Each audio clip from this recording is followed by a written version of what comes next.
بسم اللہ الرحمن الرحیم، السلام علیکم، welcome back to my channel. کیسے ہیں سب؟ امید کرتی ہوں سب ٹھیک ہوں گے۔ آج ہم ریاکٹ کرنے والے ہیں قطر کے بارے میں، جس میں ہم جانیں گے کہ کس طرح سے کچھ ہی سال پہلے قطر کے کیا حالات تھے اور کچھ ہی سال میں قطر اپنی اسمارٹ ٹیکنالوجی کو استعمال کرتے ہوئے دنیا کی ترقی یافتہ ممالک کو پیچھے کر دیا ہے۔ چلیے دیکھتے ہیں ایسے کیا سیکریٹس ہے، کیا راز ہے، اور اگر یہ ویڈیو آپ کو اچھی لگتی ہے تو اس کو لائک اور سبسکرائب ضرور کریں۔ سعودی عرب، بحرین اور یو اے ای کے درمیان واقع دنیا کا سب سے امیر ترین کنٹری، اتنا امیر کہ اس کی پر کیپٹا انکم ہے $1,28,000، جو کہ امریکہ، سنگاپور اور ایون پڑوسی عرب ممالک جیسے کہ یو اے ای اور سعودی عرب وغیرہ سے بھی کہیں زیادہ ہے۔ بڑی بڑی بلڈنگز، شاپنگ مالز، مہنگی گاڑیاں، اسی لیے قطر کو مڈل ایسٹ کا ویگس بھی کہتے ہیں۔ لیکن قطر ہمیشہ سے ایسا نہیں تھا۔ چند سال پیچھے چلے جائیں تو قطر صرف ایک تپتا ہوا صحرا تھا جس میں غربت، بھوک اور بوریت کے علاوہ کچھ نہیں تھا۔ تو پھر یہ اتنی بڑی ٹرانسفارمیشن کیسے ہوئی؟ جو دیش سارے عرب کنٹریز میں سب سے غریب تھا، آج دنیا کا امیر ترین دیش کیسے بن گیا؟ اس کے پیچھے بہت ہی انٹرسٹنگ کہانی ہے، اور یہ کہانی باقی سارے عرب کنٹریز کی کہانی سے مختلف ہے۔ اس ویڈیو کے اینڈ تک آپ یہ بھی سمجھ چکے ہوں گے کہ کیوں سعودی عرب اور یو اے ای قطر کو پسند نہیں کرتے، اور کیسے قطر آنے والے وقت میں بھی اپنے پڑوسی عرب دیشوں کے مقابلے میں زیادہ خوشحال اور محفوظ ہوگا۔ یہ کہانی شروع ہوتی ہے 1916 میں، جب قطر کے امیر عبداللہ الثانی نے برٹش کے ساتھ ایک ٹریٹی سائن کی، جس کے مطابق برٹن نے قطر کو کسی بھی زمینی یا سمندری حملے کی صورت میں ڈیفینڈ کرنا ہوگا، اور قطر بدلے میں اگلے 25 سال تک برٹش کالونی کا حصہ رہے گا، اور یہاں سے نکلنے والے ہر نیچرل ریسورس میں برٹن کا شیئر ہوگا۔ 1940 میں قطر میں سب سے پہلی آئل فیلڈ ڈسکور ہوئی۔ 1960 تک قطر میں تیل کی کھوج اور اسے زمین سے نکالنے کا کام عروج پر تھا، اور قطر کے حالات آہستہ آہستہ بدلنے شروع ہو چکے تھے، مگر ابھی بھی کوئی بہت زیادہ تبدیلی نہیں آئی تھی۔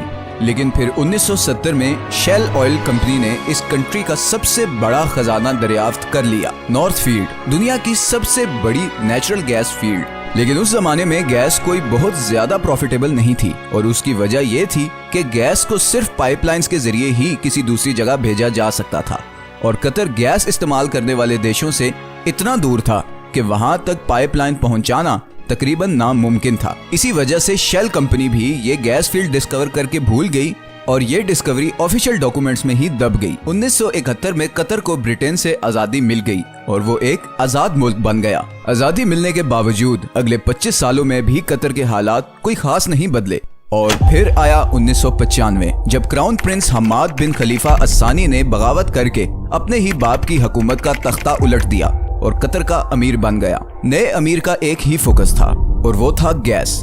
حماد بن خلیفہ یہ جانتا تھا کہ قطر کی تقدیر صرف گیس ہی بدل سکتی ہے، اسی لیے اس نے ایک بہت ہی ریئر ٹیکنالوجی گیس لیکویفیکیشن میں انویسٹ کیا۔ لیکویفیکیشن ایک ایسی ٹیکنالوجی ہے جس میں گیس کو لیکوڈ فارم میں کنورٹ کیا جاتا ہے تاکہ اسے آئل کی طرح شپس میں دوسرے کنٹریز تک پہنچایا جا سکے۔ اس سارے پروسیس میں گیس کو -161 ڈگریز پہ ٹھنڈا رکھنا پڑتا ہے۔ اسی پروسیس پہ قطر نے ساری انویسٹمنٹ کر دی، اور آج وہ LNG کا سب سے بڑا ایکسپورٹر ہے۔ قطر سے گیس امپورٹ کرنے والے کنٹریز میں Japan, India, China, south Korea اور اسپین شامل ہیں۔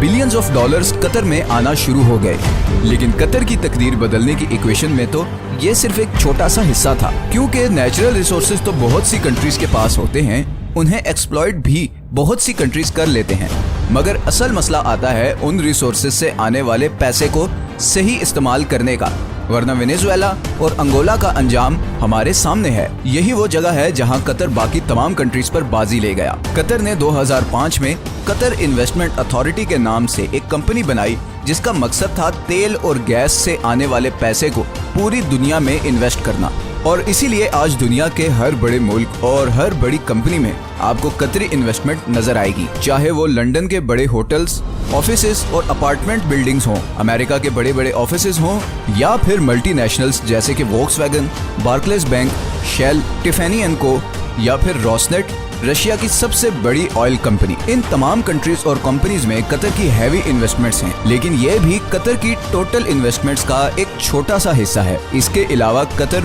Billions of dollars roads, airports,